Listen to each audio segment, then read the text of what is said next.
दूसरों में अच्छाइयाँ ढूंढे। धरती पर जन्म लेने के साथ ही सीखने की प्रक्रिया प्रारंभ हो जाती है।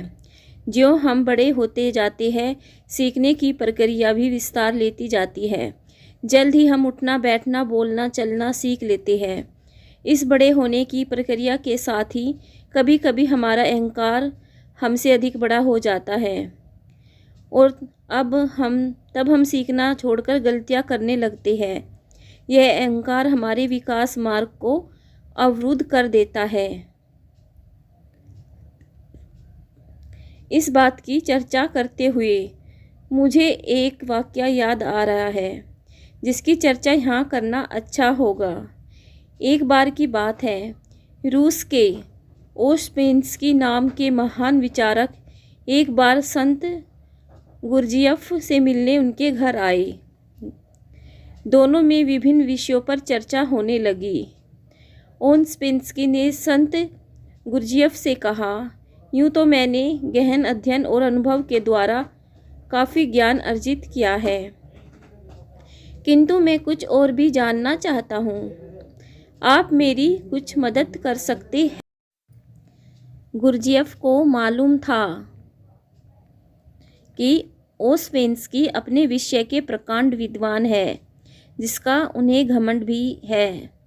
अब सीधी बात करने से कोई काम नहीं बनेगा, इसलिए उन्होंने कुछ देर सोचने के बाद एक कोरा कागज उठाया और उसे ओस्पेंस्की की ओर बढ़ाते हुए बोले, यह अच्छी बात है कि तुम कुछ सीखना चाहते हो, लेकिन मैं कैसे समझूं कि तुमने अब तक क्या क्या सीख लिया है और क्या क्या नहीं सीखा है।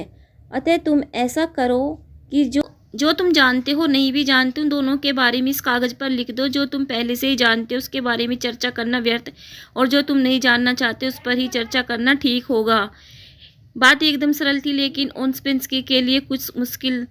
उनका ज्ञानी होने का अभिमान धूल दूषित हो गया। ओस्पेंस्की आत्मा और परमात्मा जैसे विषयों के बारे में बहुत जानते थे, लेकिन तत्व, स्वरूप और भेद अभेद के बारे में उन्होंने सोचा तक नहीं था।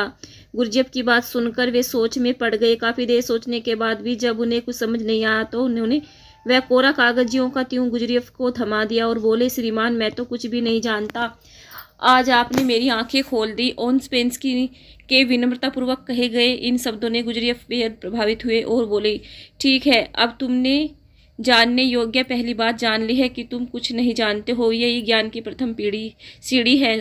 अब तुम्हें कुछ सिखाया बताया जा सकता है, अर्थात खाली बर्तन को भरा जा सकता है, किंतु अहंकार से भरे बर्तन को बूंद भर ज्ञान भरना संभव नहीं है। अगर हम खुद को ज्ञान को ग्रहण करने के लिए तैयार रखें तो ज्ञान अर्जन के लिए सुपात्र बने सकते हैं। ज्ञानी बनने के लिए जरूरी है कि मनुष्य को पा लेने का संकल्प ले और एक ही गुरु से ही स्वयं को ना बांधे।